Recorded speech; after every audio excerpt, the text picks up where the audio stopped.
Okay. Act 4, Scene 1. Um,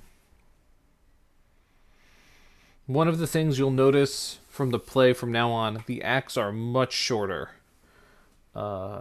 They're almost, in terms of line length, almost half the length. So there'll be less volume. Like Act 1, something like around 800 lines. This act is around 400 lines. So it's almost half the size. It's much shorter. Things are going very fast. They're spiraling out of control. And here we see, scene 1, we're with Friar Lawrence and Paris arranging the wedding. Kind of like how Romeo arranged the wedding. So here we go.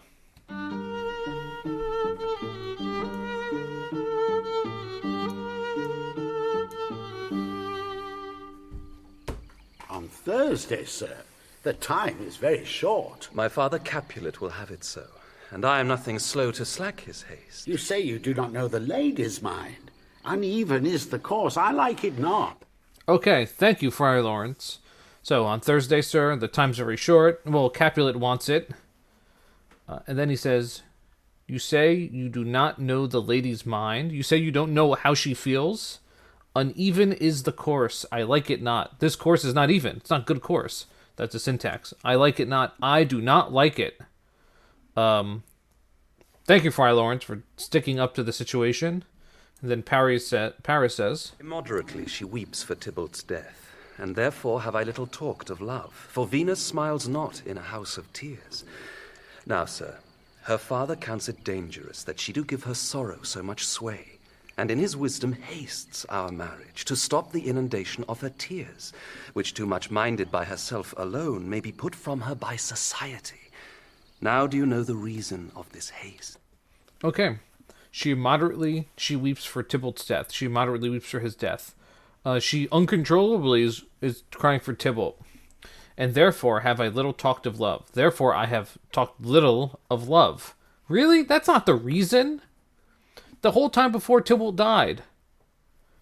You didn't say anything to her. You didn't even show up. Yeah, you showed up after, and she was crying. So that's actually a lie. Venus smiles not in a house of tears. Venus is the Roman goddess of love, the planet Venus.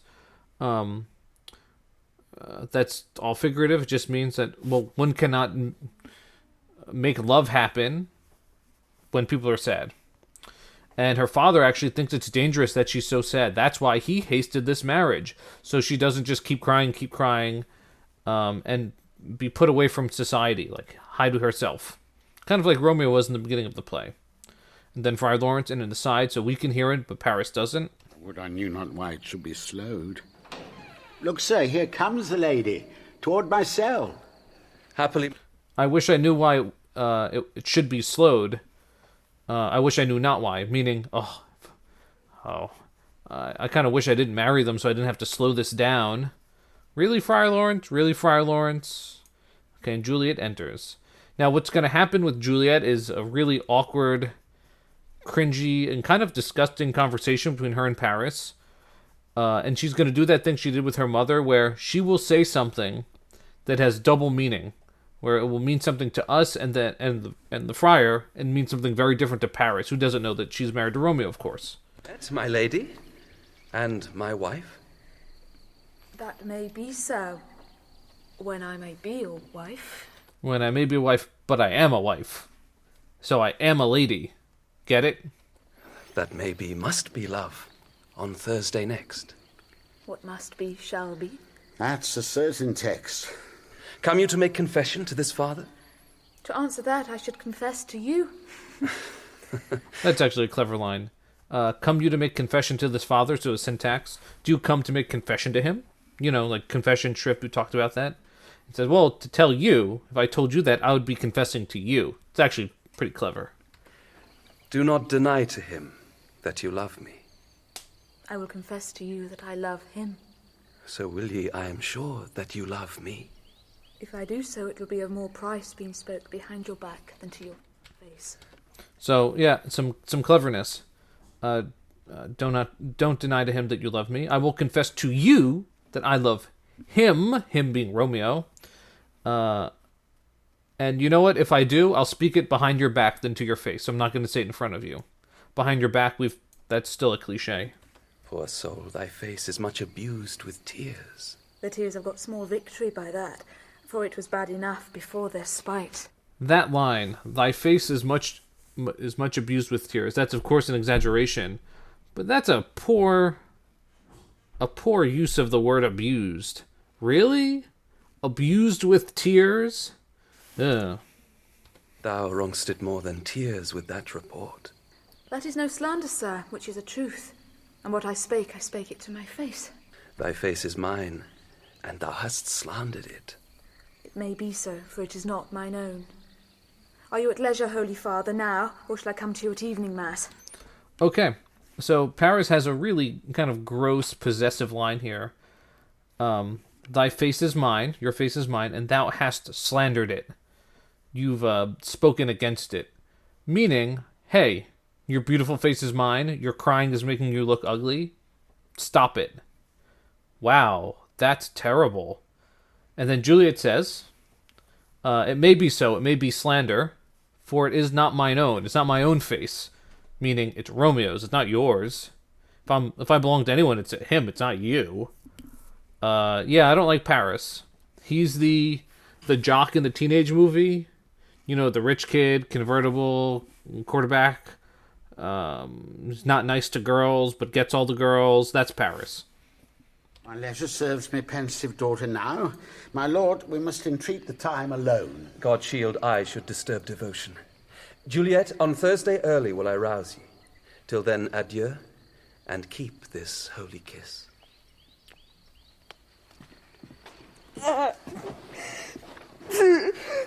And he kisses her. Yeah, gross.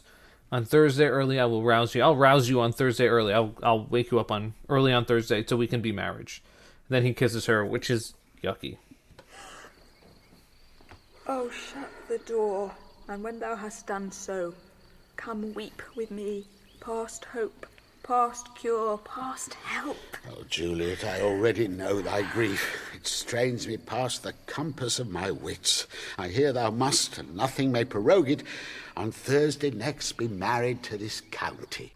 Yeah, I've heard all the updates that you must be married to him on Thursday. Tell me not, friar, that thou hearest of this, unless thou tell me how I may prevent it. If in thy wisdom thou canst give no help, do thou but call my resolution wise, and with this knife I'll help it presently. Oh. So that's a threat of suicide. I'll help my situation presently with this knife if you can't fix it. Now, here's a huge difference between her and Romeo. So Romeo goes to the friar to fix things. Juliet goes to the friar to fix things. Romeo tries to kill himself. So he doesn't just threaten it. He literally tries. They have to wrestle the knife away from him because he made Juliet sad. That's why he's willing to kill himself. Juliet says, and then he tries. Juliet says, I will if this cannot work out. And she's actually going to give some explanations here. God join my heart and Romeo's thou our hands, and ere this hand by thee to Romeo sealed shall be the label to another deed, or my true heart with treacherous revolt turn to another, this shall slay them both. Okay, so God joined my heart and Romeo's, and you joined our hands. You married us, meaning you kind of have some responsibility in this. And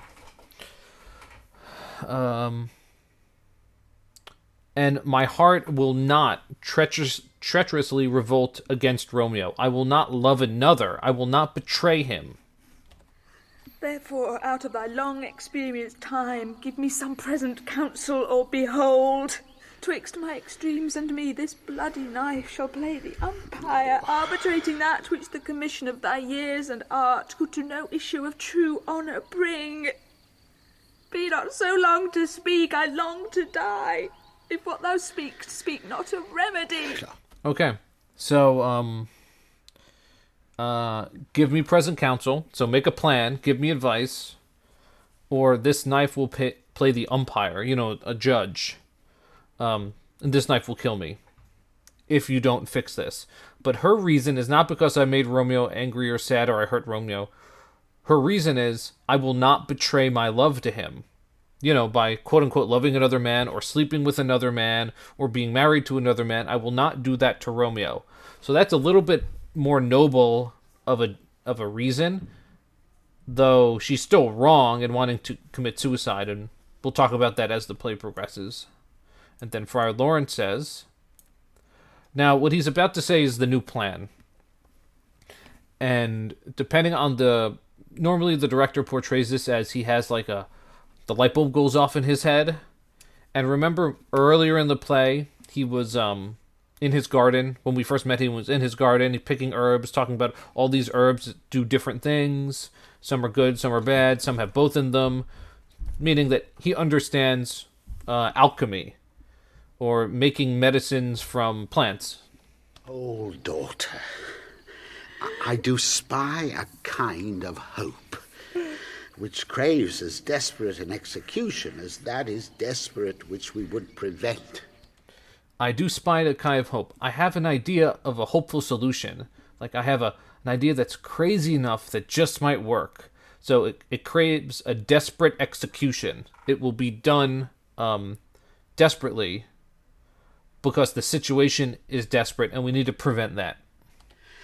If, rather than to marry County Paris, thou hast the strength of will to slay thyself, then it is likely thou wilt undertake a thing like death, to chide away this shame that copes with death himself to scape from it. And if thou darest, I'll give thee remedy. Okay, so we're still vague about what the plan is.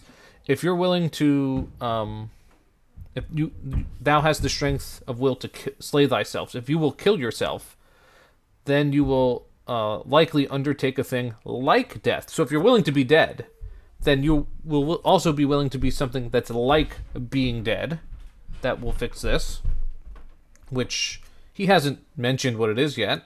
Then Juliet says, Bid me leap rather than marry Paris off the battlements of any tower, or walk in thievish ways, or bid me lurk where serpents are, chain me with roaring bears, or hide me nightly in a charnel house, o'ercovered quite with dead men's rattling bones, with weaky shanks and yellow chapelers' skulls, or bid me go into a new-made grave, and hide me with a dead man in his shroud. Things that to hear them told have made me tremble, and I will do it without fear or doubt, to live an unstained wife to my sweet love. Okay. A whole bunch of things here. So the majority of this is like a checklist of all the things she would rather do than marry Paris. Now, this might be exaggeration. It might be true. All right. I would rather jump off the battlements of any tower. So jump off of a tower. Walk in thievish ways, like be a criminal. Lurk where serpents are, like be near snakes. Chain me with roaring bears. And then this whole part about charnel house, rattling bones. I'd rather be in a building with dead people. Now this is foreshadowing.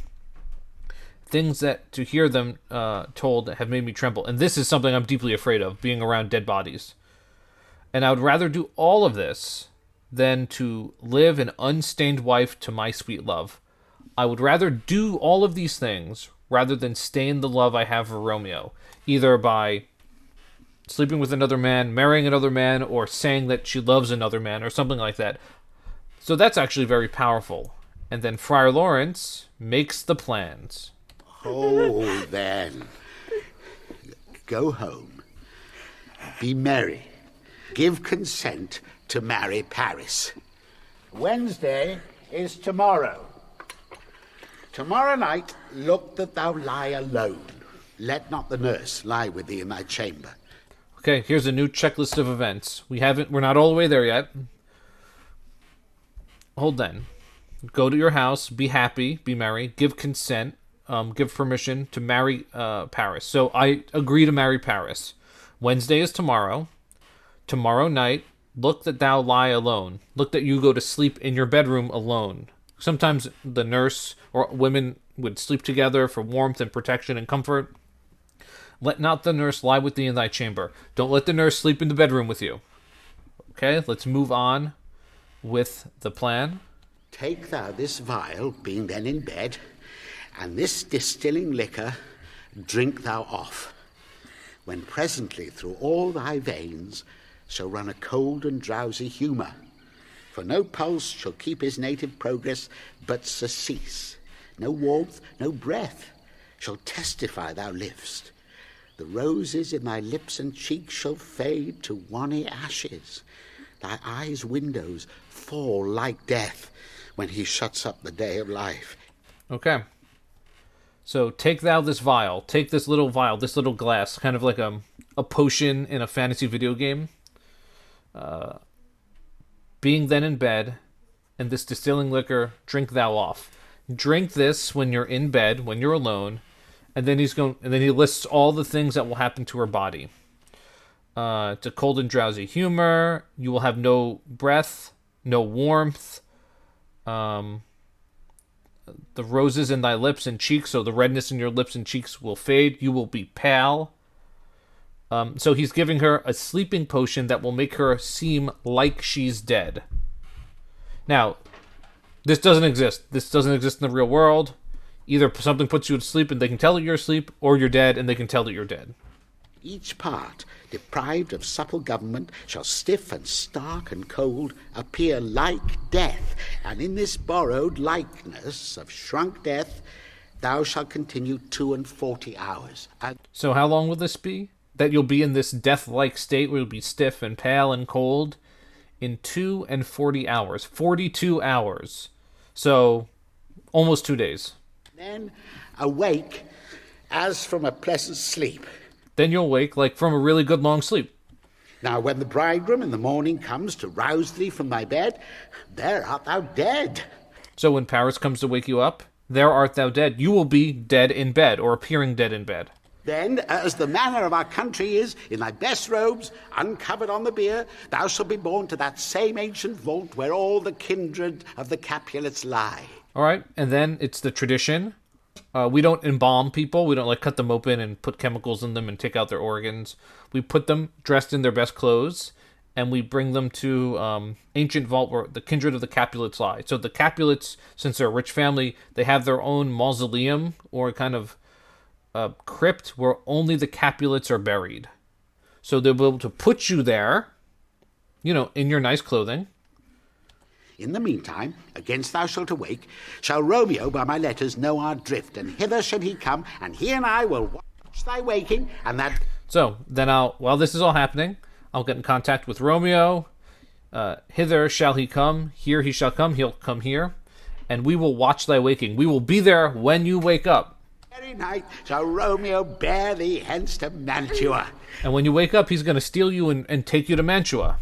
And this shall free thee from this present shape, if no inconstant toy nor womanish fear abate thy valour in the acting it. Okay, interesting. And this shall free thee from this present shame, and you'll be freed of having to marry Paris, if no inconstant toy, so if nothing unpredictable happens, nor womanish fear, so that's actually a little bit sexist. Oh, if you're too afraid to do this like a woman, abate thy valor in the acting of it. So if you have the courageousness to do it. Give me, or tell me not to fear. Hold, get you gone. Be strong and prosperous in this resolve. I'll send a friar with speed to Mantua, with my letters to thy lord. Love, give me strength, and strength shall help afford. Farewell, dear father. Okay. To Mantua with my letters to thy lord. I'll go contact Romeo. Go do this. So here's the new plan. So let's actually go over this plan step by step. Here's a sleeping potion that will make you sleep for almost 2 hours. It will make you seem like you are dead. Cold, not breathing, pale, stiff. The night before you're going to get married to Paris, drink this. When they try to wake you up in the morning, you will seem like you're dead. They will take you to the Capulet tomb to be buried or to rest. When you wait, while this is happening, I'll contact Romeo. We're going to be there when you wake up in the middle of the night, and then we'll take you to Mantua in the middle of the night, and it's like nothing ever happened. So that's a whole bunch of things that need to happen in the correct order. And they need to work. The potion needs to work. It needs to work for the right amount of time. If it's too strong, it might kill her. If it's too weak, she'll wake up too early.